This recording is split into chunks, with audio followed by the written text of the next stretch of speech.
Sure. One season and a half maybe, it's just summer, summer, and then a little bit of rain. 4 to 3, yeah. Yeah. Yeah, and they go by fast, yeah. So can our guests introduce themselves? Sure, absolutely. Welcome to the Innovation Plan.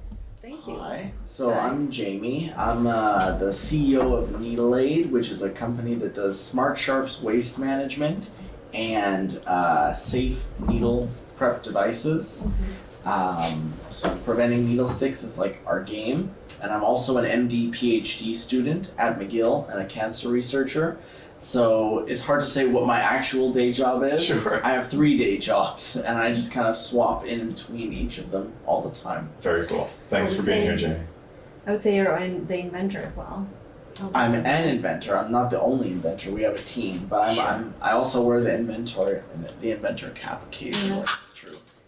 Yeah, and thank you for having us. Yeah, absolutely. We're really happy to be in Boston. We got some help from the Canadian government and from McGill's Dobson Accelerator to be here, so gotta thank them. Very cool. But we appreciate you guys having us on. Yeah, Canada has a lot of programs to help kind of trade and getting set up and connections between businesses. I think it's really an important thing to celebrate, right? And to recognize the reason why you guys are here. Cool. So I'm Anna Frumkin.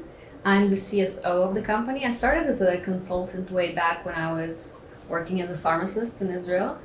And we actually met in university and I got introduced to this device. Sure. Which I thought was awesome. It was looking a bit funky, but awesome to use for pharmacists. Sure. And kind of we went from there and grew as a company and partners and yeah. What's the device? Yeah, I brought some show and tell. I think if you look at it, you can't really, from first glance, don't really understand what it's doing. You pour your coffee in there. Tell us. Yeah, it's a pen holder. It's a combination coffee mug and also needle safety prep device. So the basic premise is, look, when you're working with a needle, you have to uncap and recap multiple times. So that is the action. But if you do this enough times, you're going to poke yourself. One of the times you're going to poke yourself. The average is 1 in 1,000.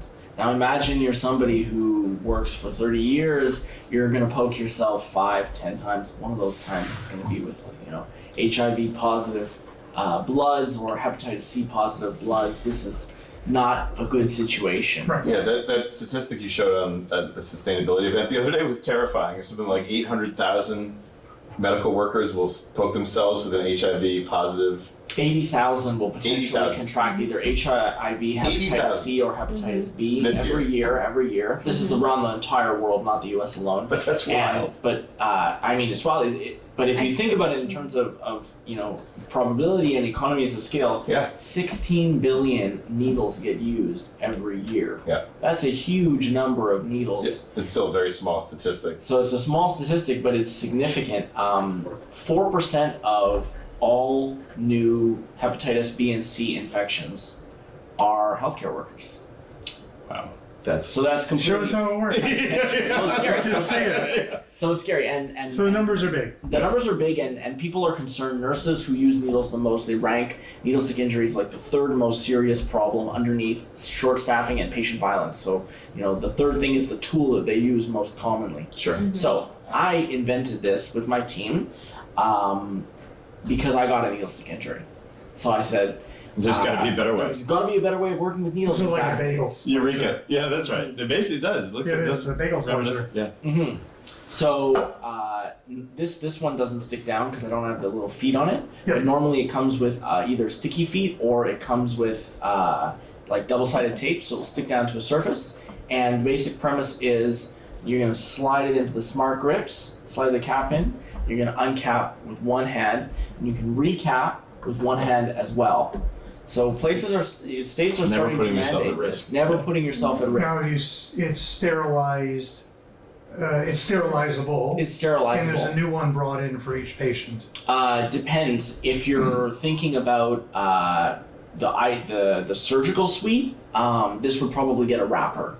and the wrapper would change. This wouldn't necessarily change. Yeah. But the best places for this are really like the high traffic areas. So we're talking about nursing prep stations. Every ward will have a nursing prep station. Vaccine clinics, hospital pharmacies use a lot of needles because you're not just worried about poking yourself with patient bloods, but also poking yourself with whatever drug is in the needle, right? You don't want to poke yourself with some concoction that you're preparing. That's also not great. It comes with a lot of other features as well. So you can, while you're prepping the needle, you can rest it. You can rest it while the cap is off if you need to, go hands-free for a second. And it's also designed not just for hospital spaces, but I also really designed it with a research focus in mind. So animal research facilities. When you're working with an animal subject, although this is a touchy subject, but when you're working with an animal subject, that animal's often trying to bite you. Veterinarians as well, the animal's often trying to bite you, but you still need to maintain sterile field. So this is well liked by researchers, veterinarians, because it's like a third hand, and you should see what veterinarians and researchers do nowadays. In their mouth.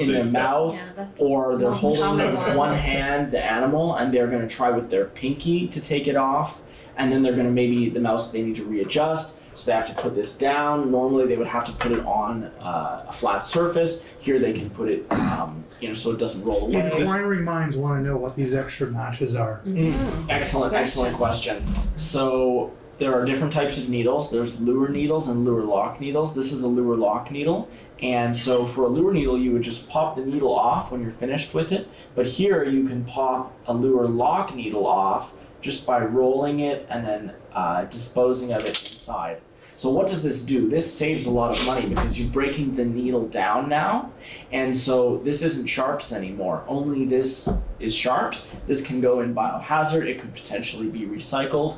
We have a recycling program for the caps now. So I brought a second show and tell device. I brought the green version, which we make with recycled plastic. The green version, you get a pair of them together, and this one is for the caps. Now you're going to dispose of the caps here, you're going to dispose of the needle head here, and this can go in the garbage. This is definitely our most dangerous innovation that we've had so far. Are we insured for this, David? Yeah, definitely. Fully insured. Do you want to try it? Or is it It too looks scary? fine. I've cut bagels before. I think I'm good. Yeah. Let's see. What are the competitors? So there's Other nothing- than mouths and pinky fingers. Yeah, that's an excellent question. So there are a couple of products out there that that have tried to address this problem, mostly unsuccessfully. This is the only product out there that will serve as a sharps container as well as a safe needle uncapping and recapping device with one-handed use. There are a couple of products out there that kind of look like donuts, so like a hole. And the concept is these are like first generation from the 2000s. Yeah. You stick the cap in the hole, and you pull it out, and you're hoping that the cap stayed on. And then you're supposed to come back and fish the cap out later. This is not a great system. This was a hand protector. But it doesn't dispose. It's a hand protector, but it doesn't dispose. The other problem is it didn't get a lot of uptake. First of all, because it doesn't always grab on so well. Really, you need a grip for it to grab on. And the other problem is it's a hole. That is a home for bacteria. Why didn't you redesign the syringe? Why did we redesign the syringe? That's an excellent question. People have tried to do that. So another kind of indirect competitor, but I would say it's not really a competitor because it's compatible with this product, is the BD Eclipse needle. So all of these flip guard needles. Becton Dickinson. Yeah, what is that? So I don't have one here with me, but flip guard needles essentially have a second cap, which is a flip guard. So you use the needle as normal, and then when you're done with it, you flip the cap over, and it seals this space so there's less of a chance of you poking yourself. I'm just watching your hand so close to the And needle. I'm so nervous. You're gonna poke yourself, right? I have an irrational fear of needles and razor blades and fingertips. And it comes from art school. Yeah, it comes from art school, and I once had to build, we had to do a project where it was just corrugated cardboard, razor blades, and glue, hot glue. That was what we had as building materials. Oh. Couldn't use anything else. Wow. And of course, And this procrastinating. was to fight other people? Yeah, no. Oh, the razor blades weren't part of the No, project. weren't part of the design. But Oh, you okay. could use razor blades, corrugated cardboard, and hot glue. And so, procrastinating like any freshman would in art school, I left until like the last 2 days to finish the whole project, which was a backpack, a moving, wearable backpack with zippers made out of corrugated cardboard. And by the end of it, I had no fingerprints because I had burned all my fingerprints off You my can do hands. whatever you want. Yeah, and it sliced myself so many times I wow. even forgot. So, but this is freaking me out. I gotta ask, Anna. So, as a pharmacist, how many shots are you giving a day as a pharmacist? Well, that's a good question because actually right around the time I started working in the hospital, the COVID vaccines rolled out. Oh boy. So honestly, I did not count. I tried to summarize it in the entire time I was there. It's about 25,000 perhaps. Yeah. 25,000 shots. It's also like time is ticking. You have to really roll out every single injection because you have to prepare it. It's not come prepared. So we had to do a lot of needle manipulation. So you're actually drawing. You're drawing vaccines. You're getting the needles prepped. Yeah. So you're handling that individual needle. How many times did you stick yourself? Good question. I think I was more careful. So if I was not sure, I would work slower in the beginning, especially. So I didn't stick myself. But other people have. But honestly, this is a thing we actually commonly hear from nurses. Yeah. Because nurses and pharmacists, we use needles all the time. Sure. So poking ourselves is not kind of on the top of our mind, not really. But I personally loved the device for usage in preparations when you have so many syringes and needles and you have to put down and pick up and it just gets so messy, and I thought it would be a perfect device for what I was doing in the hospital. Yep. And then I got to kind of understand also, oh, that's so nice. I don't have to be afraid. I can work faster, I can work safer. And I think it's a little bit of a step, especially for more older or more seasoned. Seasoned. Thank you. I was like, what is the not we can't call them offensive old word? anymore. We have to say seasoned. Exactly. Yeah. So they're very seasoned, and hence they are We're seasoned. We're very seasoned. convinced that they will never get like. as Dave's good as spicy. Dave is spicy. Yeah, there we go. They're very spicy workers, and so there's a little bit of a pushback on that part. That they know what they're doing. They've worked with needles their entire life. Sure. But And is this top of mind? I mean, as you're doing those fills and syringes and vials and everything else, are you constantly thinking, "Don't stick yourself, don't stick yourself, don't definitely. stick yourself"? definitely. And you're also thinking, don't break sterile field. I Yeah. have this syringe here. Yes. So to kind of give you a picture of what's happening, there's what you guys see when you get Sure. the needle in the shot, which is, somebody coming to you with the needle already drawn. Yep. They're going to poke you, they're going to push it down, they're going to recap carefully if they have to and throw it away. But there's this whole other story which happens before the needle gets to you, Oh yeah. which is for even just an uncomplicated shot, it's somebody grabbing a little vial, reconstituting something potentially, Sure. uncapping, drawing down, recapping, doing that 6 or 7 times with all the needles to fill the entire vial. So they're prepping all their needles ahead of time. If you're a pharmacist and you're doing complex preparations, you might have many things that you're mixing together. You might have multiple needles lined up of different sizes and gauges. One thing that surprised me, because I'm not a pharmacist, but you told me this some years ago, was that you often have, you're leaving like... For pharmacists, I think the main problem or fear is not actually poking ourselves so much, but more compromising whatever we're preparing. Oh yeah. Because it's our responsibility if something happens to the patient, if we infected or So meaning the dose, introduced protecting the dose. Or yes, exactly. Yeah. So protecting if it's a medication or a TPN that goes right into your central vein. So we need to be really, really careful with how we use these things. Sure. Bubbles. Bubbles are good, right? Put them right into the. If you want it to be your last day. But, so essentially, when we were working, even in the aseptic tank or hood, sterile. we still considered the floor is lava, basically. You can't put anything on it. So we used to use, which is such a waste, just syringes as like a holder for other syringes that we are actually using. Yeah. So that was, I think, the first. And that's a best practice, just to be clear. Yes, Yeah. at least for us. Sure, Maybe sure. I'm gonna like. No, but you learn how to do on things my efficiently. You're using hospital, tools, right? And yeah, you use what you have, and it's like cheap, but it's just a waste. Every time I would make one TPN, it would be 50% of the syringes were just like holding my other syringes, and I was thinking, this is perfect. I could just Beckham stick it Dickinson in. loves that. By How the way, many they're gonna times put have that you- in their next ad campaign. How many times have you both pitched this? Me, not I think not even once really from top to bottom. Sure. Because I don't have like a lot of experience in public speaking, and I'm less shy now. Sure. Otherwise, I would not be You here. wouldn't be here, yeah. So I'm much less seasoned, but Jamie here has been doing this for a long time. He's How been much the and how face many of times ours. have you pitched it? I probably pitched this about 50 times, and our third co-founder, who deserves a shout out, she's not here right now because she's holding down the fort at Nice. the MESH conference in Boston Mhm, Sure. I know. right now. Mhm. She's probably pitched it about 20, 30 times as well. What are your PhD? You've got a PhD. Do you have a PhD? No claim No. to a PhD yet. I'm getting the PhD. What are you getting Not a legal to PhD in? say. I'm getting the PhD in cancer immunotherapy, actually. Okay, and you have an advanced degree. I have bachelor's of pharmacy, and I did a master's in public policy in McGill. Very Decided to go that way and see, can I And change anything? what- in the Decent justice school, system? decent school, How many right? degrees Not does your, bad, not bad. Sure. does your co-founder have? So Ina is completing a PhD. So In what?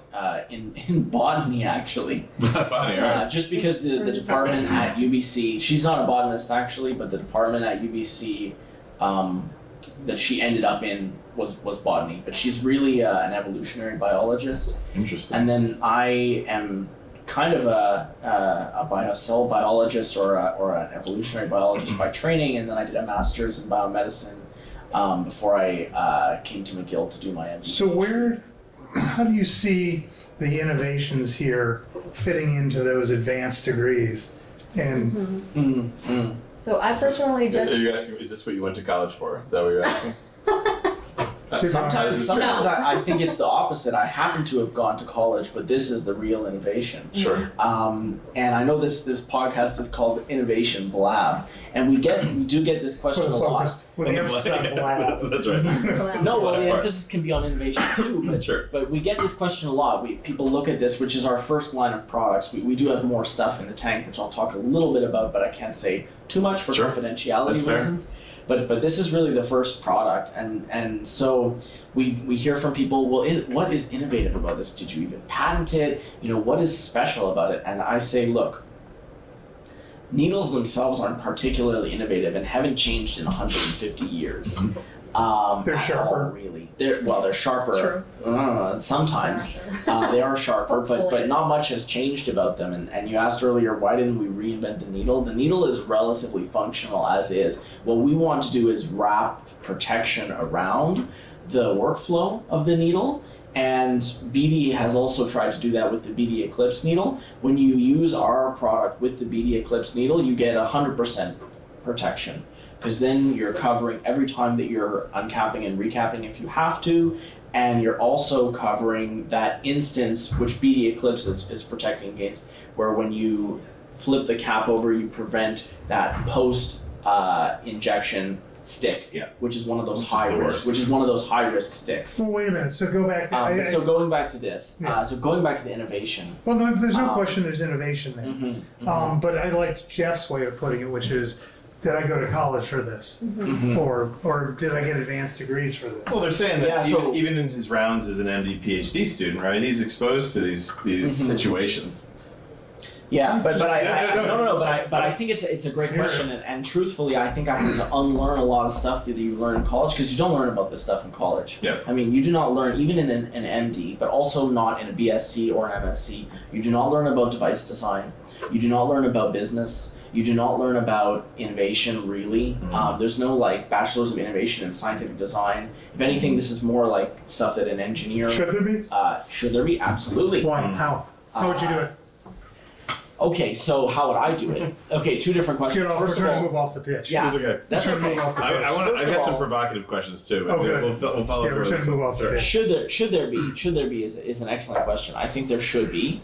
I think the universities don't do a good enough job of equipping their students, particularly at the bachelor's level, with real world skills that they're going to be able to use in fields like medical device and design. They don't even talk about that in your bachelor's. They don't talk about this They as a don't teach you potential. about how to make coffee either. They don't teach you how to make coffee, but coffee is a little more straightforward. Well, not if you're Not the coffee not, date, it's not yet. No. Just talking about advanced coffee. But there's a lot of Seasoned things. coffee. Maybe There's a they lot should of put things. it in. There's There's a And limited then- amount of time. And then there's limited, 4 or 5 years is actually an awful lot of time, and they've got, they got us taking classes in your bachelor's like fish biology. In order to get a bachelor's of biology, you must take one vertebrate course and one invertebrate course. So I had to take like a course on mosses, and the prof was like drawing little mosses on the screen for us. This is what that moss cell looks like. I've never used that knowledge It's not later. practical, It's is that not what you're saying? practical. Did I need both of those courses, a vertebrate and an invertebrate course? Yeah, but who would have known that?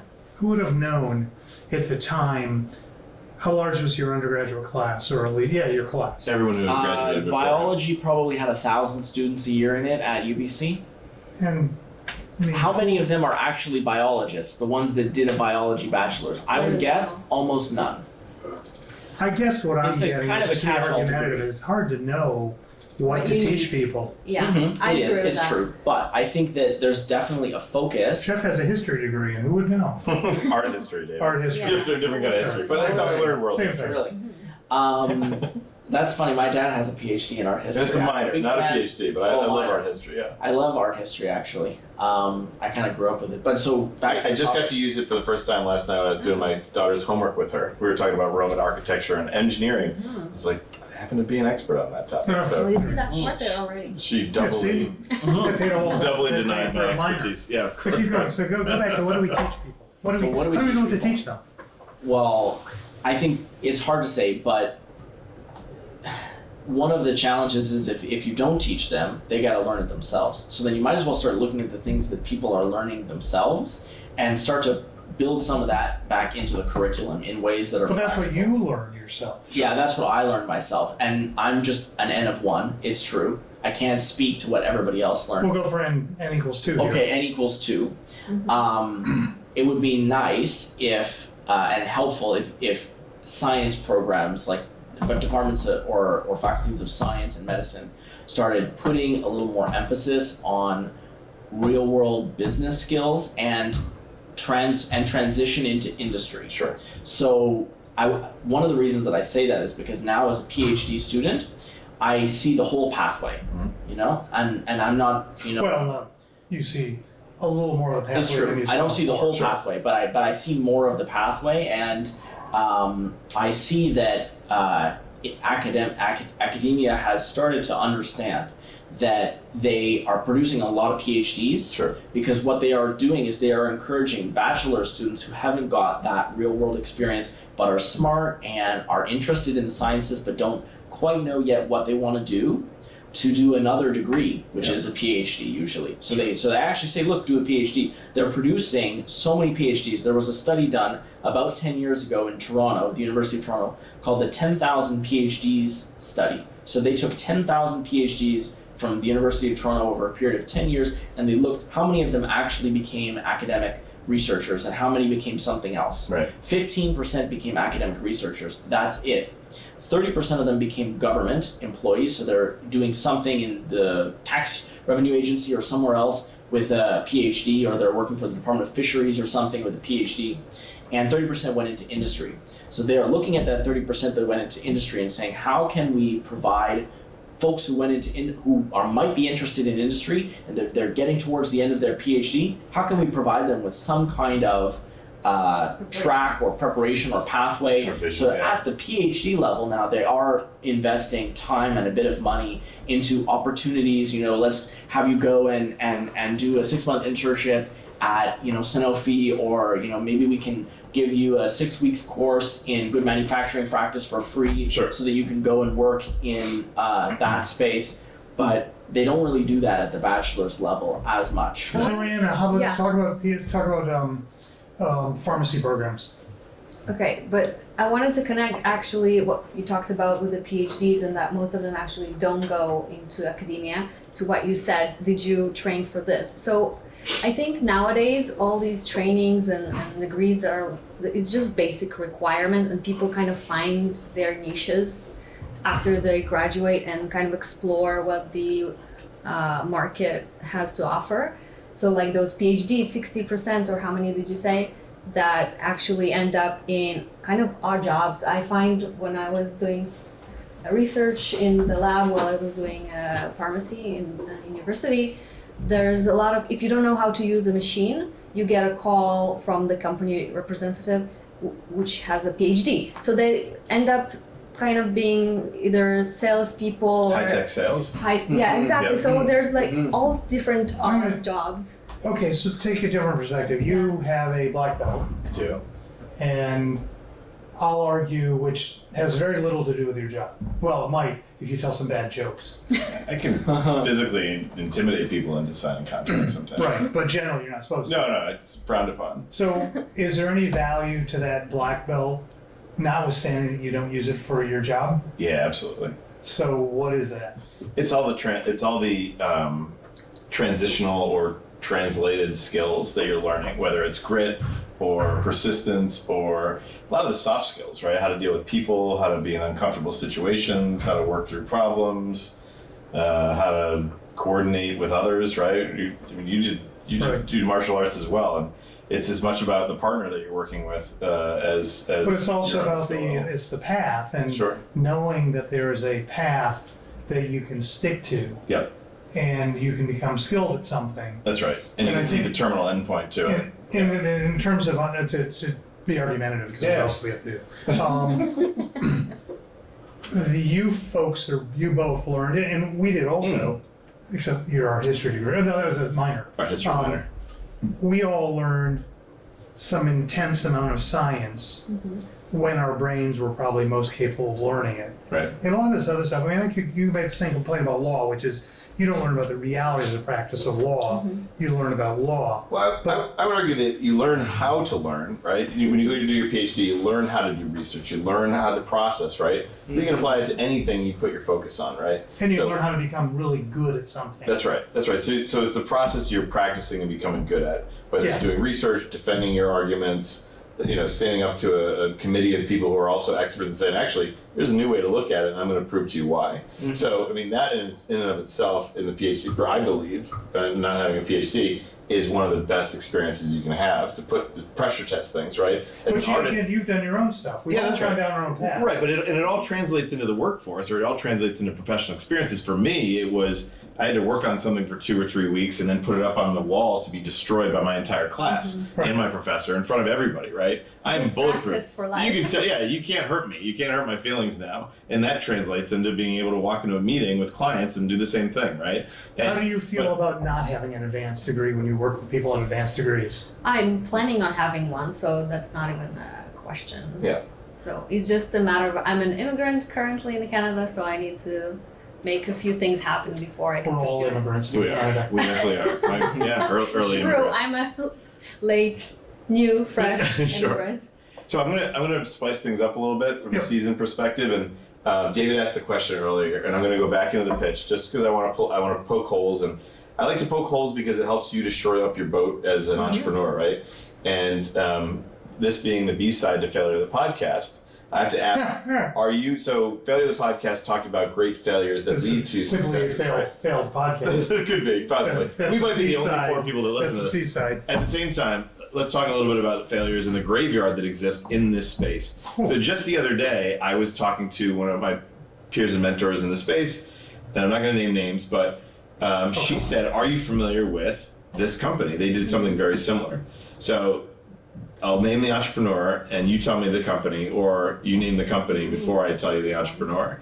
But it was a connected device similar to what we talked about, and they raised a lot of funds, and their company name was the PhD of the entrepreneur's name Maybe was more facts. Jim Joyce. Oh, no. Jim Joyce. No. Do you know Jim I Joyce? thought they were doing very well. They were doing very well. Oh, till when? So they raised money. Yeah. And then they got from $1 million valuation up to how much? I don't know. I assume 12. $100 million Really? valuation. And then because of supply chain, and there's obviously Porter's Five Forces of competition Jim and all the Joyce? things that go through. Oh. Jim Joyce, yeah. So No he shit. just left the company recently No. because the valuation plummeted, right? And went back down to $1 million. They had no cash in hand and they shut the doors. Well, it was a So slightly that's a different very, device, but it's a very fortunate Yeah. for you because there's a graveyard case study there, so you can see what the heck happened, why did they go south, what happened with the supply chain. What was the name of the company? It was Health Beacon. Health Beacon, right? Health Beacon. So No there's shit. these things out there that and one of the advantages of being spicy like Dave or seasoned and having these gray hairs is that we've seen a lot of these cases, right? And we want to help you as entrepreneurs to navigate around these obstacles, roadblocks, and pitfalls to help you succeed in your vision where Jim Joyce. Well, wait a minute. So tell us more about Jim Joyce, because I remember Jim Joyce when he was you guys and pre-Boston Harbor Angels, which I don't think actually invested, but he made his way through. And I remember seeing him on LinkedIn with increasingly heavy trappings around him, suggesting he was doing well. He did, and he was doing very well. Yeah. And then He again, was over in Ireland, as I recall. the pandemic Yeah. and the supply chain Yeah. and all these, forces So what they did was converged on Mr. Joyce, as we will say. they had as I recall it, they had a device you could put in your home, and when you used your EpiPen or more likely your daily dose of X, you could toss it in the bin and it would register how many you tossed. And I don't think it was actually wired or wireless, but when you brought it to the local pharmacist, there could be some accounting of whether you had taken your prescription's worth of whatever. So it's kind of part compliance, part connectivity, part tracking and things like that for the drug companies. Without a whole lot of extra work. Yeah. So Interesting. So here's like what. insulin pens, basically. Yeah. Okay. So wait a minute. So they had a supply chain issue? They had a major supply chain. What issue. happened? Well, you just couldn't get chipsets, right? I know that being a product developer on that side, I had my whole pipeline was basically clogged because I could get 90% of my parts within 56 weeks. But that's a big problem if you're selling electronics or you're building Ford trucks or you're doing anything. We need chips, right? Chips are what make the world go round. And I think we're at a very No weak way. part of our supply chain. No way. Yeah, isn't that crazy? That is crazy. So how are you going to avoid this? Yep. Do you have any chips? So no chips in this, which is nice. Do you use hydrocarbons? We It's do have that in abundant supply. Well, now, but actually we intend to make it out of recycled plastic 100%. Which are all Avoid that problem, hydrocarbons. which Yeah. are hydrocarbons, but they're recycled hydrocarbons. We have a plan that once we kind of scale up a little bit more, the needle caps that we'll collect will make more of these devices. So we'll just we're creating a little circular economy with this. The other product that we are currently developing, and we have a pilot we're hopefully going to do in the summer in Montreal, does have some chips. So it's essentially a Smart Sharps. I got to be careful here that I don't reveal too much confidential stuff, but nobody it's, watches this podcast. I This think is a lot about of as people confidential watch- as it can be. I think thousands Actually, of guarantee people nobody will will watch listen to this this. will watch this. Okay. Hundreds of FDA agents and Oh. patent agents No, they're are good. watching this And podcast. plus As we speak. All As the we speak. Canadian immigration. Ready for me to folks. Yeah, disclose. I must leave. Yeah. So essentially, it's a Smart Sharps waste management system. So right now, Call Jim Joyce. Yeah. yeah, but I think he's available. maybe. So right now, in the hospital, you'll have 3,000 Sharps containers in many different rooms. Sure. 2,000, 3,000 rooms. They come full intermittently. Right now, there's a huge team of environmental services folks, plus all the nurses and the doctors. Everybody's kind of looking out for overflowing Sharps containers. You don't want the Sharps containers to be overflowing because it's a health risk. You don't want them to be underfull and getting closed by an overzealous cleaner because that loses the hospital money. Sure. And there's a lot of containers that come back kind of 45, 50, 60% full that lose the hospital money. So this little sensor will integrate with your pre-existing Sharps network and make the whole thing smart. So now you just have 1 or 2 people in the whole hospital. Their job is to go run around the hospital all day and hunt down the full containers. They got a little map, and that's all they have to do. But this thing will send them a beacon, if you will, to say, "Hey, I'm full." Or Do you need Hey. a full-time employee for that, or is this going to be somebody who's got another job? They already have full-time employees that do parts of that work. So reordering a little bit of the workflow. It'd be more of a specialty, let's say. But more of a instead specialty. There burdening are- Would it everybody be easier with just to send the janitor in and have him or her shut it, throw it away, and put a new one in? There's actually some specialist skills in this particular space. They do not want, hospitals prefer that this would be a consolidated job, that they would trust a team of only 1 or 2 people to do it. extra liability. It lowers their liability. They already kind of moving towards that because they compartmentalize the workflow a little bit. So they'll have cleaners on the wards handling the sharps there, and then they'll have material transport people come and pick the containers up from the service elevators, for example. So they already pre-select the material transport folks. Sure. They vet them, and they want only 1 or 2 material transport folks to do that work in the hospital. And so that's a sign that they're already willing to compartmentalize, because they got 100 material transport people. Sure. Go ahead, How Dave. many companies fail because of supply chain issues? Ooh. How many startups fail? Because I know 2 now. Yeah, it's a good percentage. Yeah, I couldn't tell you the statistic, but we'll Well- insert it in the credits. It'll be in the show notes. Yeah, for sure, for sure. Along with the other show notes. question. Yeah. Well, I mean, I'm just thinking, I knew a guy, a classmate of mine, who was making, there was a name for him, but fancy paper for Hallmark cards, so you put ink down. Sure. There's a name for it. You have the little feathery pens that do the design. Okay. And he was all set. He had everything all set. Calligraphers? Whatever. Yeah, automated calligraphers. That's good enough. And he had all his equipment ready to go, except couldn't get ink. Oh, He went out of man, business. that's a bummer. Yeah, ink supply dried up. We're gonna try to Ink get is- as much of it out of off-the-shelf parts as we can. Sure. So that's one way to guard against that. But yeah, supply chain. I think it's. You tell me, is it better now than it was Oh, yeah. 2 years ago? Vastly I think better. it's- But even more precarious.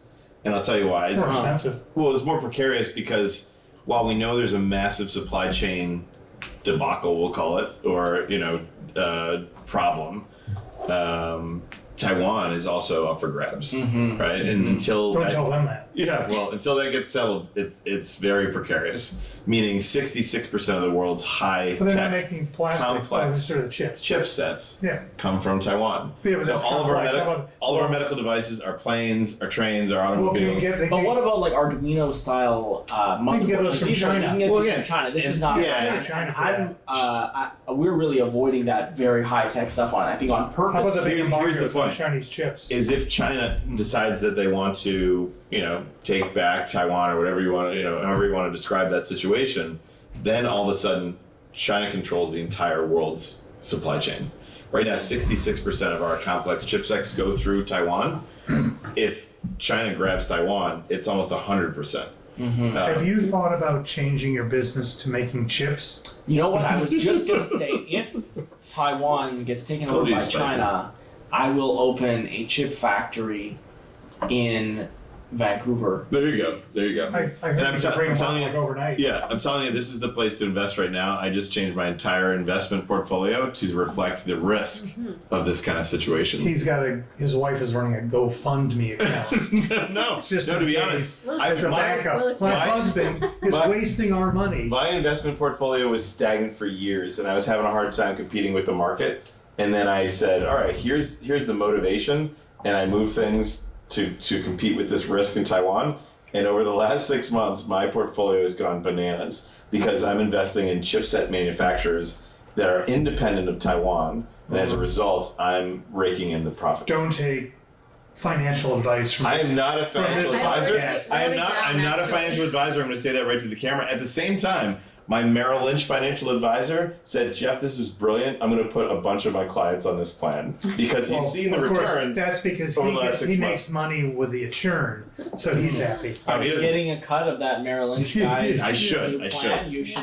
You should license that plan out. David, You heard it here. Oh, this is- yeah. I'm gonna call not you. I'm gonna have to call my advisor after this. I have to call my advisor after Work this. that out. Put all the money into non-Taiwanese chip makers. There you go. There you go. So, So Jeff is. But they're trying it's to been lucrative. They're It's been trying to lucrative. cover their asses too, right? They're also trying to build like factories in the Sure. US and other places. so- Absolutely, but it's that independence and that So Jeff is saying worry about supply chain. Yeah.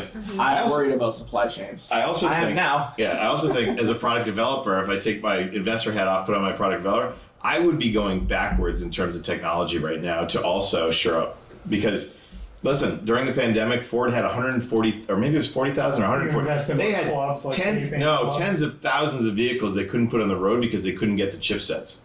So I think our cars are far too computerized, far too dependent on technology. It's a goddamn piece of plastic. Easy solution, just one big wheel. exactly. Just get They're doing inside that the too. wheel. You've seen the guys that roll stand on the along wheel, they go down the You street. just roll along the wheel, Flintstone style. You just Yeah, kind of exactly. I'm telling you, like that, man. and It's people like my will job. people will John lose weight Good- so quickly. John and Goodman was up to something. Okay, so wait a minute. Let's go back somewhere relevant. Okay. Let's go back. Well, to, I was saying that because like retrobating can be a technology. what is retrobate? Retrobation is going backwards. It's looking back into things that are expired patents and then adding some component of technology to it. But I think dashboards for like, if you've seen a Tesla, is basically just one big iPad now, right? But the computer is so dependent on these chipsets that if I was Ford, I would be investing in lower we tech move off of solutions. chipsets? I guess so. what we're really talking about is trying to future-proof for potential conflict, but you can't try and Thank build you, a Jamie. business being afraid of basically getting bombed into the Stone Age, Oh, wait, and then whoever's I will got the say- biggest club is going to be the That's a good That's point. always rules true. But you do world. have to, innovation is blindfolded. Hold on, Anna's Looking- got words of wisdom. Okay, Thank all right, you. go ahead. Sorry.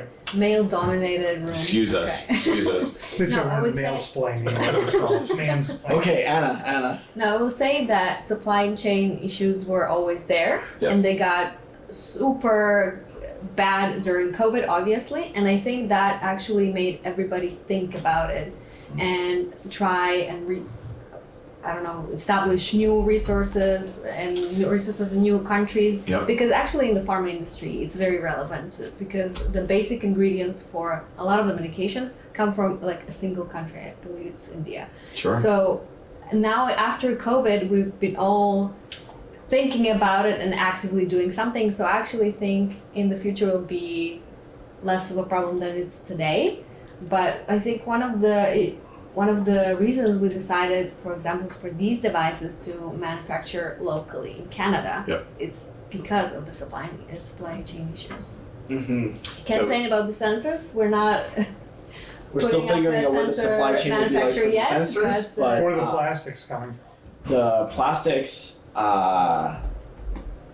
That's a good question. I would have to do a little more digging to look into where the plastics are coming from. But eventually, our goal is that the plastics will be circular as well. Like it'll come from recycled plastics. So those are coming from North America. We're collecting them with our recycling partners. They've got some like processes to pellet them. We take the pellets and we're gonna use our injection molds to turn it into more of these. So that's one way to avoid that particular problem, because we did have that problem with 3D printing during the pandemic. PETG and a couple of the other key spooled 3D printer plastics were impossible to find. You know why? Because 3D printing companies were buying them to 3D print visors.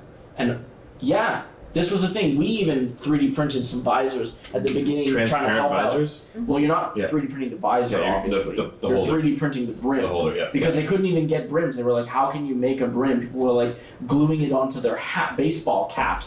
So they were like, okay, we need Duct tape. a 3D Innovation. printed brim. Yeah. We did a little bit of that at the beginning of the pandemic to try and do our part, but it was hard to find the plastic, and it took some time for that to stabilize. But regarding the chips, we are also looking to work with Canadian. I mean, we are Canadian. Not that we have anything against America. Hey, there's nothing wrong with But that. we are Canadian, so we are looking to partner with Canadian manufacturers and as much as possible keep the supply chain within Canada for now, or at least within North America. Sure. What is the marketplace? Well, how have customers reacted to this? To the fact that we are producing in Canada? No, No, to your product. to your Meaning- product. Oh, sorry. Yeah. Yeah, because to Canada, they're usually pretty happy that we produce in Canada. That's a Yeah. big win for them. But to Yeah. how they react to the It's like product, motherhood and apple Yeah. pie, Canada. How could They- you go wrong? Yeah. they like the product, generally speaking. I mean, these products, healthcare is a higher barrier environment, so we're still kind of doing pilots to inch our way into healthcare, but in the research environment, in the university lab environment, in the industrial environment, they really, really like this. It's well designed for instances where you're, like I said before, working with a bunch of animals at the same time, Sure. or where you're working in a chaotic environment, or where you're prepping a bunch of solutions. How many have you sold so far? We've sold around 1,000, I'd say, and we often have to partner with universities to find them, for example, like a sustainability grant or something like that, to nudge them into buying, 500 units. How Or are you going to overcome that? how are we going to overcome that? The more pilots that we do, and the more research that we produce that shows that this is, both a risk reducer and a money saver, the easier it'll be. The other thing is, a lot of people want to see. They don't want to buy it from us, actually. They want to buy it from a distributor. So we're currently talking with major distributors. I won't name names, but the highest level, big players. If this goes on a catalog, people will buy it because they'll be able to see it, a little bit of marketing to kind of say, look, you So don't need to how buy are this. distributors responding to you? Distributors are interested. And I won't name any names, but distributors see this as a product that is complementary with a lot of the So what's needles that holding they're you already selling. What's holding us up? Probably investment funding. We do need to move quickly to mass manufacturing. We've done a lot of that preparatory work already on the engineering side of things, but we need to purchase injection molds. This is the challenge of low tech. If you're a high tech software company, your product is inside of a computer and applicable instantly. Once you have the developer make it, done. We need to buy a bunch of big chunks of steel and aluminum. Those cost money, and they have to sit around in a factory until we shoot them full of plastic. That's an asset. so how are you going to convince investors that there's a sufficient market that they should give you money to buy these big hunks of steel? That's a good question. This is the kind of the circle that we've been going through for the last couple of months. Jeff must have some advice for you. I Of would like course. to hear your advice. No, I'm curious as to what your break even is. Let's say it costs you $250,000 to make your molds. How many of those units do you have to then shoot to get your money in a break even situation where you're eventually able to pay back investors for their take on your company? Well, the nice thing about low-tech plastic is the profit margin is somewhere in the neighborhood of 85%, even at a lower volume, and it goes up to 95% when you're at really high volumes in the millions. Sure. So, let's say we had to spend You gonna argue with that? $250,000. No. Should have. What's your answer? I thought Okay, margins in low tech were super low. Yeah, and Once China 80% is the China and India standard. start making it in Yeah, Vietnam. that's true. And that's the threat, but go ahead. We can get there because there's lots to talk about that in a moment. But so, let's say we spend $250,000 on molds, which is pretty accurate. A number I'm very impressed. Sure. We would probably have to sell about $500,000 worth of this to get back to break even, Okay. which is not a lot. Okay. And then what, as Dave mentioned before, what is the total market size of this, or your TAM or your SAM, or how do you guys break this down? Worldwide, sharps containers, it's about a $2.5 billion market. So that's for all sharps containers everywhere, including some of these assistive devices, like companion devices like ours. What was the other part of the question? Sorry. Your total addressable market, or what do you think you can capture? Right, so we've started in Canada. The Canadian market's about $50 million a year. The US market's around $1 billion a year. Sure. So, Do you have patents? yeah, we have US and Canadian patents. Published. Who are the major Filed, not published Okay. yet. Who are the major sharps container manufacturers and distributors? Excellent question. BD, so that's Becton Dickinson. Really? They do needles, but they also do sharps containers. And then Daniels, Daniels, which makes Sharp Smart containers, and Stericycle. How would, I know them. How would they be as partners if you could get them? Potential clients or distributors, depending on the technology. So for the smart technology, they're potentially clients.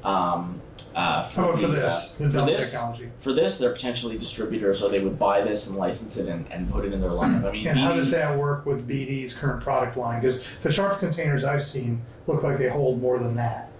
That's a good question.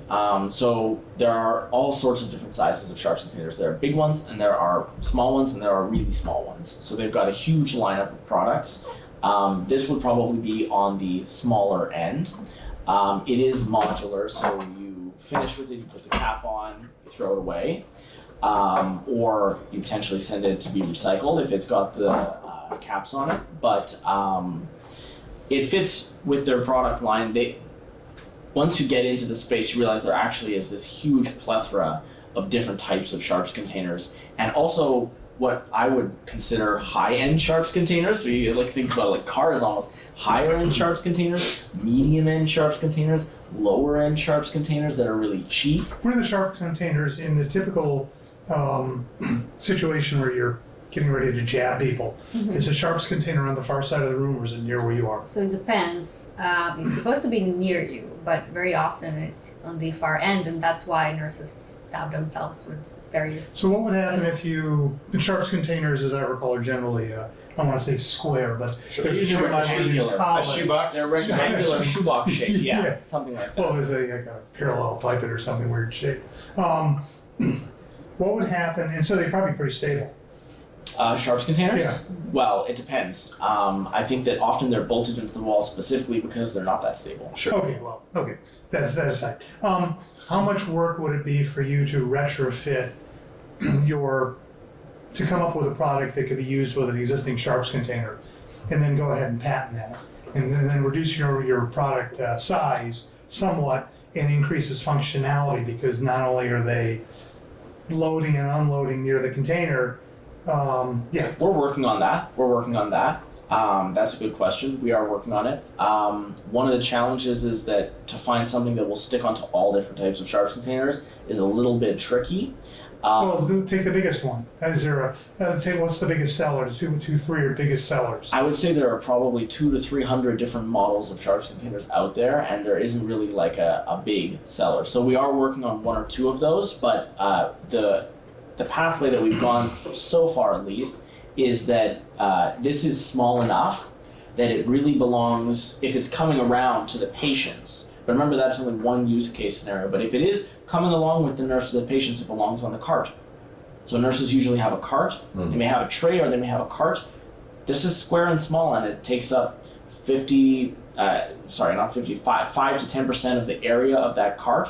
So there's definitely space for it. And that's better than what you've got on the wall, where you have to take a couple of steps potentially. So it's that extra set of hands. Yeah, it's that journey that you take from after you use the needle to dispose of it. Is the dangerous. Are you allowed to Yeah. leave that thing open with several sharp things in it?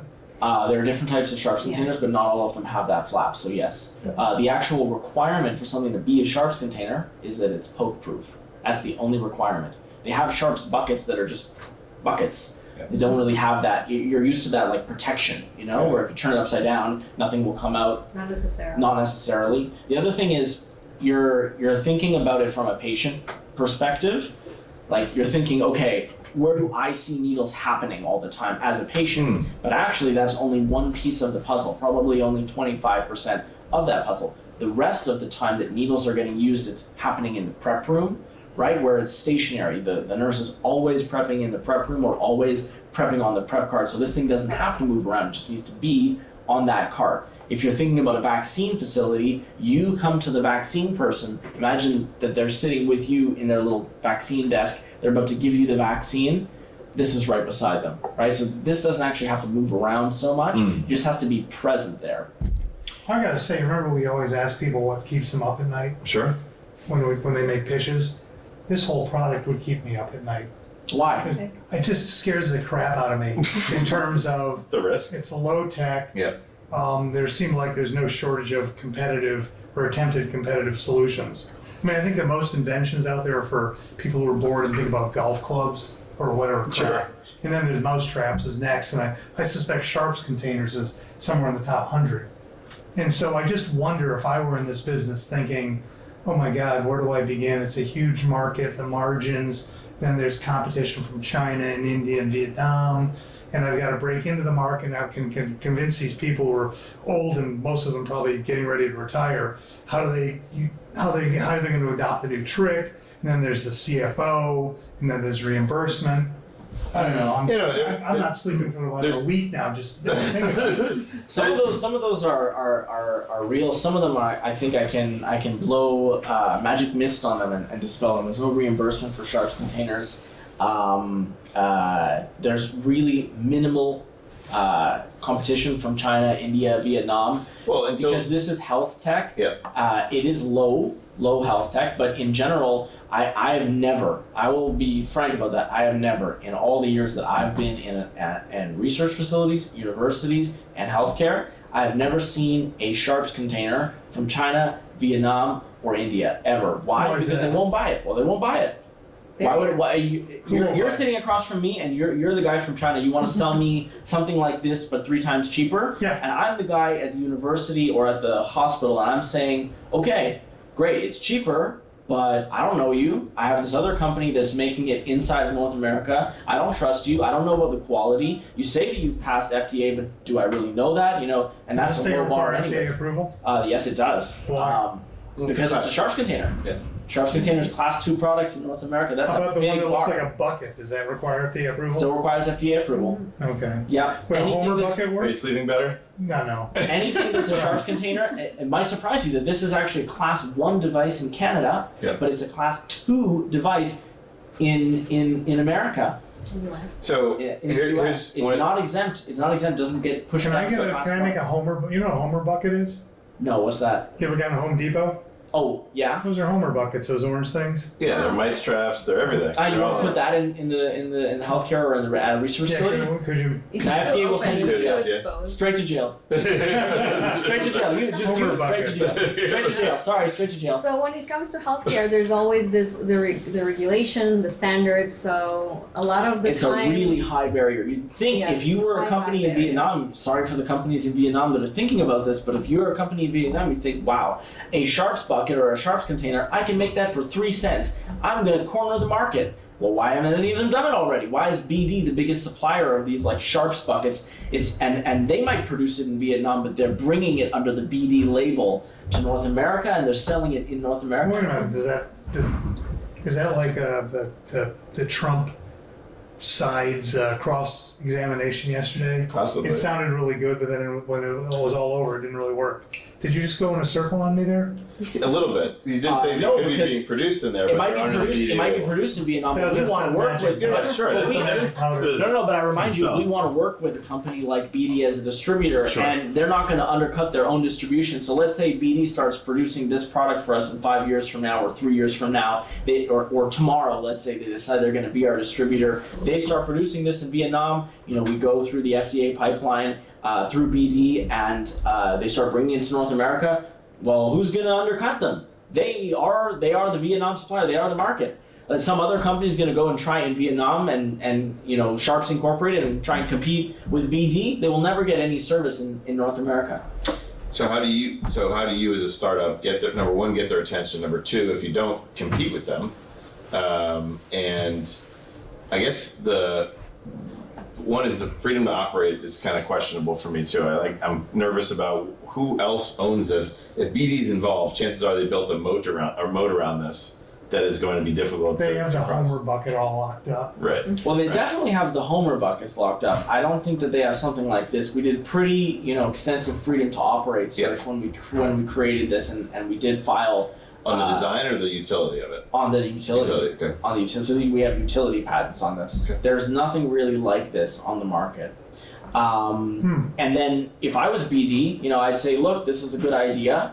You guys have done a lot of the work. Let's see if we can take it to the last leg. Sure. And again, I can't go into any specifics, but we're working on getting the attention of these major distributors so that they see and we're working on producing the evidence.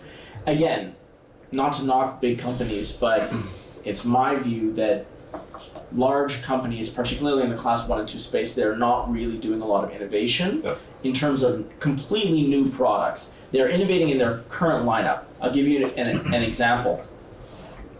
some of these large sharps container companies, not BD, but the ones that kind of do service agreements where they will actually come in and they don't just do sharps, but they also do servicing. They will take away the sharps. That's actually how they make a lot of their money. Sure.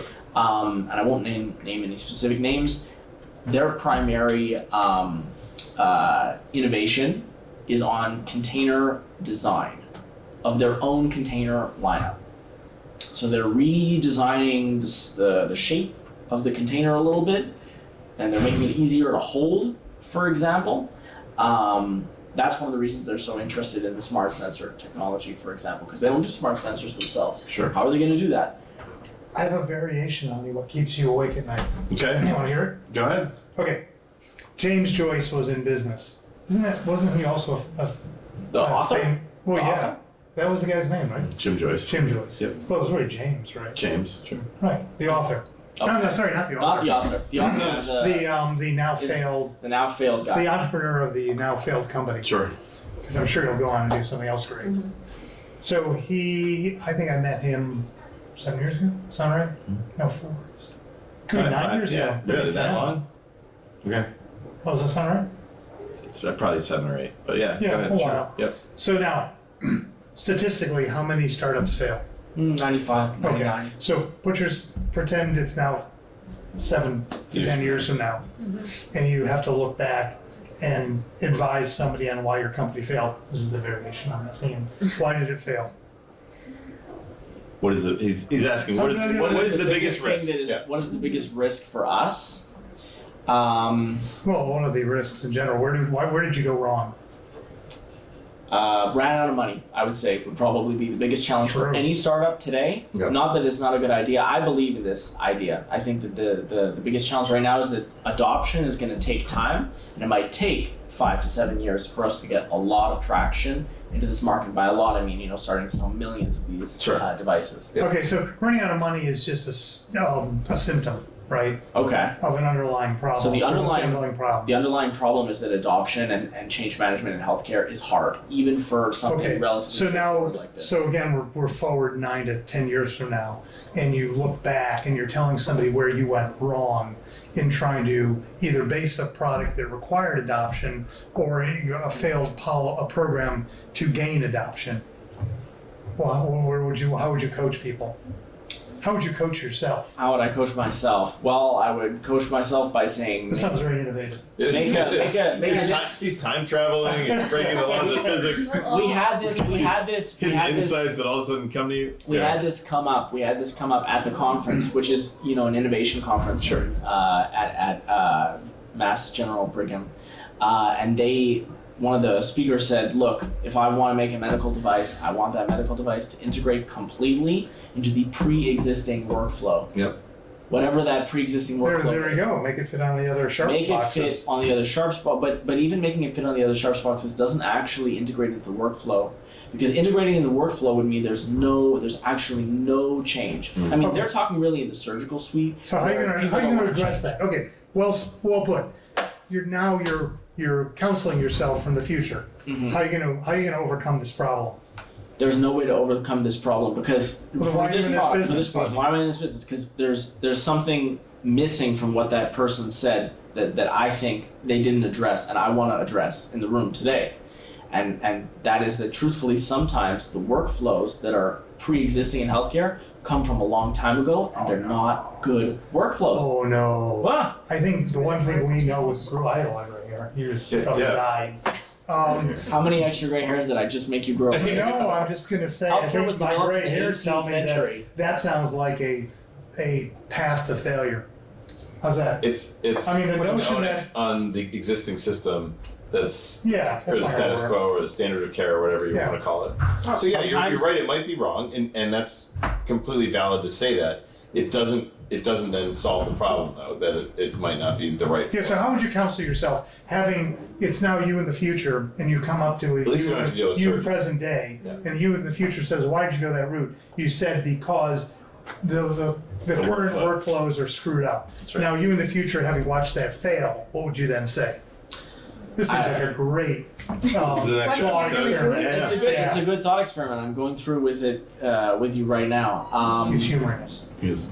I can see you thinking. I am thinking hard about this. While you're thinking, I can say something. There we Go go. ahead. What's the answer? Yeah. No, I'm not talking about the answer yet, but I would say, damn, I lost my train of thought because I'm trying to interject myself. Sorry, in this. sorry. It's That's okay. very difficult. You gotta just be Well, wait a aggressive. minute. Just Yes, gotta we just take do a it. Hey, breath. Don't even breathe. this Just say time, it. hit me on the head. We if say you remember nothing. it. Just say nothing. It's called Blab. And I'll Just say something. Yeah. Talk about he'll talk about a recipe. He may be able to- Absolutely. So I was about to say that yes, the healthcare system is very stagnant, really hard to change.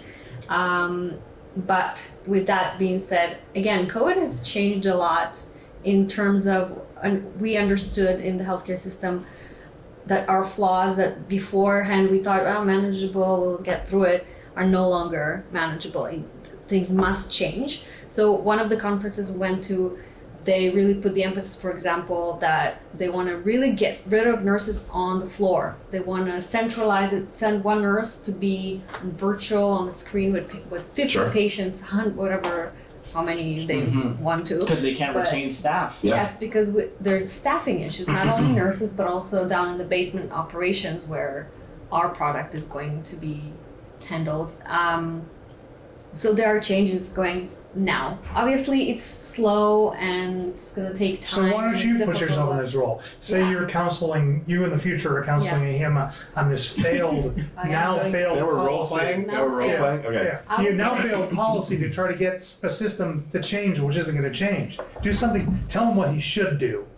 So the thing is, regarding specifically these types of products that really talk more to speak to the operations people, especially the newer version that we're trying not to talk too much about, they are requiring and asking for the change. So I'm not really concerned in that area of stagnation because they're actively seeking. they're new actively solutions. seeking. I would say culture change. What are they actively seeking? A change of management, the way they work right now. Automation. It's inefficient. Yeah, Yeah, so- automation would be one word to describe Okay, it. but One that of just means so many things. So One of the things- but we're mixing products here. Like we're talking about It's true, the future it's stuff, true. and this one is not an automated product. But I would say for this product, in my opinion, the biggest barrier is culture change. It's somehow But young people, finding the right type of education, seminars, just integrated in their culture. Like before sharps containers, people used to throw the needles into the trash can, and then we had HIV Oh, God. issues and whatnot. yeah. And nowadays, the sharp containers seems like that was always there. How could you not have that? Right. But- So I want to take a crack at answering your question. If I were confronted with this failure in 10 years from now, I would say, why didn't you focus on one incredibly small niche market segment, a really, really small niche market segment, like just vaccine clinics in the 200 to 300 people per day area range? Why didn't you focus on that one market segment and drive around to every single one in Canada, catch them, shove this thing in their face? You know, why didn't you pick like one really, really small And how segment? would Because your cost of sales would be disproportionate to the benefit. That's why. But I do like the idea. But for getting like that initial traction, Right. what we've elected to do to get that initial traction is we went a different route, which is Sure. animal research facilities Yeah, yeah. primarily. Yeah. So that's where we're getting the initial traction from. But what I will say, I want to give you another example because I know people think that healthcare is really slow to change, and it is. But it does change, and when you get that change to happen, there's a big reward. And I'll give you another example. You ever heard of mouth pipetting? Yes, Yeah. Okay, so mouth pipetting was the way that people pipetted my or parents moved. did that. That's how Yeah. I came up with it. Yeah. Horrible. So mouth pipetting is literally the act of, you know, there's a long tube, and you go with the Yeah. Same way we get you outside of the Of car. course, of course. I was I was just like, gonna do that the other day, and I was like, "What's the worst that could happen? What is the worst thing?" So I got a mouthful We're of gas. laughing about it, but this was the scientific gold standard best practice in the 70s, 80s, and even in the I think 90s. Darwin did it. Yeah, of course. Sure, but also in the 90s they were doing it, and with any kind of chemical, nasty chemical that you can imagine. If you got a bit in your mouth, you just get it back in. You know, just Yeah. don't swallow that That's why totally. they have health insurance. Exactly. I Well, don't know if that's so covered. regulatory frameworks came in that said, look, you cannot do that anymore. Yeah. And even when I was in my bachelor's degree in, you know, the 2010s, they were still kind of showing us the mouth pipette, saying like, you might have to use a squeeze pipette perhaps. Right. But you know who's the big winner in this? Is the pipette gun companies, which are the companies that have, like Thermo Fisher, that have manufactured the Yep. Now you'll never I think see. you're deluding yourself. You're deluding your future self. Maybe. Because you're focusing on the few winners. We could talk about this, what people who win the lottery do, but it's more interesting to talk about all the people who don't win the lottery. But it's also And- important and to you're talk talking about the about the few- regulatory tailwinds. So maybe and- maybe the future you and the current you ought to talk about getting a regulation in place. Well, that's already started So we have happening. to lobby. Yeah. Well, We didn't have to do too much lobbying yet. Jurisdictions are already starting to put in place requirements that when you uncap and recap needles, you must do it with a single-handed safe uncapping and recapping device. no, That's this device. Okay, how It about could be other people's does the devices Becton too. Dickinson, whatever you call it, do that too? No, Okay. because the Becton Dickinson device doesn't handle uncapping and recapping. This is an additional regulation on top of the regulations that are Is that already regulation in place. in place? It's in place in some jurisdictions in Canada, yes. How many cities? They go by province in Canada. Or whatever. But it's in one. It's a 52nd state, so it doesn't matter. Anyway, keep going. It's in one large province in Canada for now, and maybe if I had a little bit more money and connections, I would say let's start lobbying for other jurisdictions to follow suit. I'm gonna ask some questions. Is that okay? Yeah. These are good questions. I'm No, smoking no. my No, I'm this is good, smoking. I need to like. I can I need feel to- the steam coming the out steam of your is coming hands. It's very spicy. This is kind of like Hot Ones, but with Dave and his Yeah. questions. So, I guess the question is, what part of this? Actually, let's go back to the patent real quick, since David can comment on this. How long before you hear back any office actions, or when do you know if this is going to be granted? So we did, the standard route, which means we did the provisional, we did the PCT, and then we filed the utility. So Yeah. we've started to hear positive information coming. I'm not a patent lawyer, so I Yep. don't know the exact It's lingo, okay. but We have one. we started to hear positive communications coming back from the patent Okay. office about the provisional. Yep. There's very little change from the provisional to the utility. Got it. How much of your presentation is fear-based, where you get those pictures in the beginning where you show fingers or necrosis or those other things? I don't know how many slide decks I've seen of like diabetic foot ulcers Oh, really? as like, we go through Honestly, screening. that's actually But- a new addition that only lately we've added. So it was very little fear. We didn't used to use the fear stuff. I find that that's more motivating for people that are outside of the space. Sure. And what's motivating for people inside of the space is just to hear, okay, this is a better way of working with needles, rather than, oh, see this thing, like they know about that. They already know, some of them know the real consequences of getting a needle stick injury. Yeah. It's 6 months of stress while you go on Oh a yeah. cardiac No, my revival, mom's a nurse. She praying got that a you stick. didn't get something. You got a stick when we were on the phone. We were in Yeah, a that's Zoom right. meeting, and he was demonstrating to me how you typically cap and uncap a needle. And he was like, "Oh shit, I'll be right back." And he's waiting on And I broke Zoom. myself because I was uncapping and recapping with both I am hands, so not sorry. using the device. That's Yeah, why I it was felt stressing terribly me guilty out. about that for about a You week. were doing that 20 times during this conversation. I was like, please stop it. You will stick But yourself. it was Do an we have a sharps insulin needle, container? which are Where do you think the closest sharps container is to where we are right now? Is there would there be MTH one in a the mile bathroom? away. No. In the There's- bathrooms, in the they use building. sometimes. Really? Yeah. airport Your bathrooms. diabetic Only airport patients, bathrooms. I've seen one. Only airport bathrooms. Generally, bathrooms don't have them. Well, Only this is airport also bathrooms. one thing that you're going to be primed for now. So since you see this, your brain is now going to be looking for sharps containers, and you're going to see them a lot more than you typically did, right? True, very true. So it's a little bit like the Celestine prophecy. Where are you going with all this? I don't know. I think we're at time, but I wanted to We say could thank you to our guests for being here today. be. True. Thank you for having us. and for the last part of this, for the investors that are listening to this podcast, what is your ask? What are you raising right now, and what are you going to be Wait a using minute, those is funds part for? of this legal? Yeah, I think so. Part- I'm not a broker dealer. You're not a broker Yeah, dealer. so let's not answer that, but you're raising money. We are raising money, and if you want to look us up and send us an email, www.needleaid.ca, and you can send us a little email. We'll chat. We'll be happy to chat. I have one question for you. Shoot. Okay, so you see a million deals, you see a million different products every day. Yep. When you see a product that you say, keeps you up at night, something like In a good way or a bad way? in this bad way that you're worried about it, it could be useful, but you're kind of like freaked out Hold about it. on. Remember the guy with the The drowning device. Oh yeah. Drowning device. Yeah. We get a lot of It was insane. Yeah. Everyone looked at it and was like, yeah, it sounds like a good idea, but yeah. there was no end to the problems. Keep going. Okay, but let's say you have something that might work. Let's say it might work, but it looks a little bit like a doohickey. It's very lower tech, so that you're scared about, no moat. What do you counsel? What do you counsel the folks that?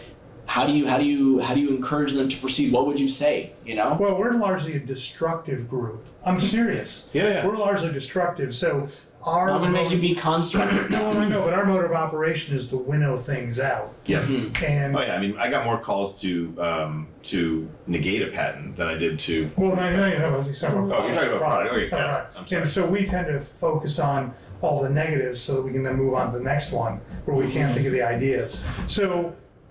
But to answer your question positively, if I were trying to do this, and I'm not in your business, which is probably good. But I think if I were in your business, I would be focusing on a low-cost solution that would get me in the door and get me revenues and get a conversation going with the marketplace that I could pivot more quickly, which you will have to do, as opposed to spending a lot of time talking about conversations you ought to have with the future you on why this failed. You brought that up.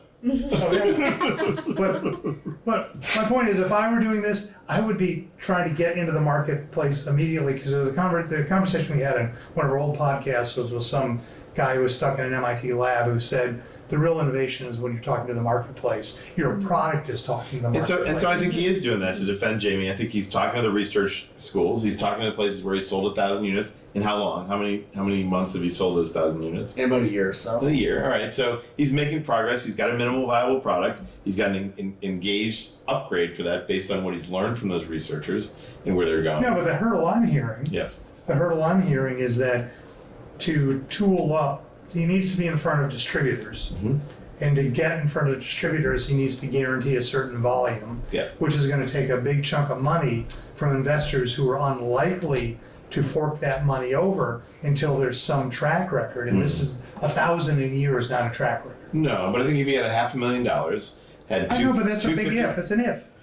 It's true. So get over the if. Yeah. My point is, figure out how to get something that you actually have sales, whether it's a smaller market, whether it's driving door to door. And I don't have the answer to that, but I would personally want to see, as an investor, this thing in the marketplace and you finding as the water trickles down a hill. The path of least resistance. Right, find those paths. And it doesn't sound like you're doing it. When the minute you start talking about changing the way the business works, it's like, okay, that's not going to win. None of these things are going to win. So I don't have a great answer for you. It's easy to say I'm not in your business, but I'm not. But it seems to me when you tell me the market needs to change, well, that's a failure. To me, that's a failure right now. I'm not investing in that. And when you tell me you need a phenomenal gearing up cost, then I don't want to pay for that either. So maybe you ought to find a business partner who will find a co-founding partner, a plastics company, who will go in on with you 4951, and they'll actually tool up for you. Right. I would just find anything to get the goddamn thing onto the market. Yeah, here's the thing. So you can pre-sell, right? You can get purchase orders for thousands of these things from a CVS or a Cardinal Health or BD or somebody that's going to be your distributor, right? And then you go to your partner and you say, I've got 50,000 orders right here. If you got 50,000 units per order, partner with me. Correct. And So here's that's what what you we're make working up per unit on making that, right? But I would say all this conversation about the market needs to change, the healthcare system, it's mostly, I think, because we're invested in the system itself because we are healthcare professionals. Sure. In reality, the product, we're trying to find a market or a client that wants us, that will be looking for us rather than we are pushing something onto something. Yeah, and regarding also that question, that what would you say to yourself in 7-10 years that you failed, I would say, did you actually go and look for those clients that are screaming for it, that need it? Yeah. That's And they did. really? Because they know that there's a clear unmet need. They know they're searching for they're searching for a solution today. Because they've talked to them. We've started that process. You're Look, talking about 1,000 sales. I'll make you a bet. If I can come back with a purchase, maybe like pieces of purchase orders or one big purchase order for Adding up to- 50,000 units, would you invest? How many I'm not units? saying like 50. 50,000 units. Would you invest then if you were, Joe investor? Would you invest then? I would then say to you, how are you going to get the 50,000 units made? How much money do you need to make those? He's going to follow your advice and he's going to partner Well, with the no, plastics company. exactly. Right. So why come to us at all? Because Well, you he's might still- get caught out. You might get caught out. I mean, I don't this is care. the I'm happy. sure. Not you. I'm talking about like theoretical investor, not you specifically, but He's creating FOMO. But I'm creating a little FOMO because I hear this sometimes. We went to an investor showcase in BC where they're a little bit risk averse, and somebody said, "Oh, this is such a nice product. I'm very interested in investing. Where do you injection mold it?" I said, "No. We don't injection mold it yet. We are looking for funds to injection mold." And he said, "Oh, come back to me when you have the injection mold, and then we'll talk." I said, "If I have the injection mold, we're never going to talk. Right. You will miss out." You're missing the point. No. I hear You're your totally point. missing the point. The best investor is the one you don't need. That's right. Yeah. So you don't need these people. You don't need investors. So Dave and I both invested in a startup company together, and Which failure did we invest this in? is not a failure. This is a success. Oh, that one. And they're so scrappy Wait a minute. Yeah. that they've survived on fumes. They're commercial. How much did they raise in total, David? How much did they raise in total? Oh, not much. Not much. How much? Under 5 million. Under 5 million, and they're Opportunity. at market, and they've got massive partners who are potentially going to acquire them. So it is possible. Finding the right partners that bring to the table that piece of the puzzle that you don't currently have solved See, Jeff for. talks about dreams. What does it Talks in mean? dreams. This is not Best dreams. investor This is a one you commercial don't product. need. It hasn't happened On yet. the market. These are all dreams. It's on the market. What does it mean? It's already hang integrated. on. Just humor me for a second. What does it mean the best investor is one that you don't need? Because The best investor is one that because you've managed to be scrappy, resourceful, and work your way around these problems and find solutions, you can tell them, go to hell, I don't need your money, right? So I the best don't want your investor check. sees a And I've gotten successful, told that as well. sees a successful company It and says, I I'm going want to write a check piece for of that. this action. And they say, you know what? We're not taking any investments right now. I'm all set. That's what he's talking But about. that's not really an investor. That's just a. It is. I've It is been an there. investor. But you're saying as no an- to them. You're saying As no, an they're not an institutional investor. investor that owned the category, I went to a startup company and said, hey, we'd really like to help you out with this. And they said, we don't need your money. We don't want your money. But we own the category.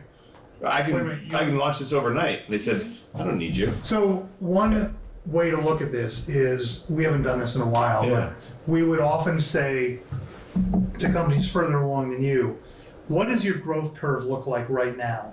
And what was encouraging was there was a real growth curve that actually was something that would be at least a lifestyle business. In other words, a business you could live off and support some small number of employees. Sure. And then we would say to them, and if you had an infusion of 500,000 or a million or 2.5 million, what would the growth curve look like? Yep. So that's an easier way to hear what we're saying, which is, and you could say, I don't really want investment money because I can take off without you entirely, Right. or I can make this a comfortable business and I don't feel like having all the bullshit of investors behind me.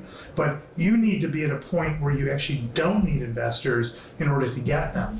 And If that's not where you are. the best time to raise money is when you don't need it too. I mean, it's the easiest. So I think what you need to do is assume you're not going to get investors and figure out how you're going to get into the marketplace by partnering with people. I mean, you already have a second product coming along, so your focus is really on the second product. But in the meanwhile, you've got something that could help establish your name, get some partnerships created, and figure out how to get somebody to partner with you and tell them, I'll give you 30% of all the, I guess it would be profits that come in on this. In exchange for that, you'll agree to make up to 100,000 of these or a million of these a year, whatever. And what I want you to lose sleep about tonight is Jim Joyce had $100 million valuation and couldn't deliver on a product with that kind of capital and the access to that kind of capital, where people were signing up, writing big checks. I'll argue that was a very weird circumstance. It could have been, but again, we're gonna have another That pandemic. falls We're gonna into have another shit. thing. Shit happens. Yeah, but shit happens all the time. Yeah, right? it does. So I'm saying, how do we proof ourselves from that? How do we solve for that? Is again, I think it's partnerships. But I'll argue that even if you can't accommodate pandemics, earthquakes, takeovers Force of majors. China and all that other stuff, you're going to be better off figuring out how to make this a growing concern without worrying about investors at all, because relatively few investors anymore are interested in helping you unless you can figure out how to make money yourself and how to make this business take off itself. Yeah. In the old days, 10 years ago, 15, 20 years ago, we would invest in ideas, but now nobody's interested in that anymore. Well, it's just because there's so much stock, right? There's so much to invest in. The alternative would be to move to California, right? Because That's they an invest option. in dreams out there. So they do. They have a lot of money. I think we'll go with the partnership angle. Well, I appreciate you guys coming in today and Thank you. subjecting yourself to David's spiciness. And Yes. Jeff. Definitely. I think it was good T-ball but spicy. questions. this is fun. It really was. Yeah, this has been a fun conversation, engaging for sure. So you come back in 9 months and tell us how 6 you... months. 6 months, okay. With 6 50,000 months. purchase orders. Yes, and a partnership in place that you can actually say we're making money and we actually see how to ramp this company up. With an infusion of capital, we'll get here. And because you said that, I now had a spark go off in my head of a manufacturer that is a There we go. plastics manufacturer in Indianapolis. I can That's- connect you through one of my peers and Is that in mentors. Canada? Yeah, no, it's not in Canada, but it's pretty close. It's close enough. Okay. It's close enough, but yeah, we'll talk offline about Is the it on name of the the- company. I'm Is not it going on to a plug common it. lake? No, Not it's, a good it's way. not. But I've been there, and I know what they do, and this would be the kind of product that they would create, right? Sounds good. So awesome, Thank you. Thank you. Thanks Thank you a so lot. much. good stuff, man. That was great. that's Yeah, good. good work. That was excellent. Thank you. Awesome, nice job. Cool. You've now met all 4 people who listen to us. Oh, no.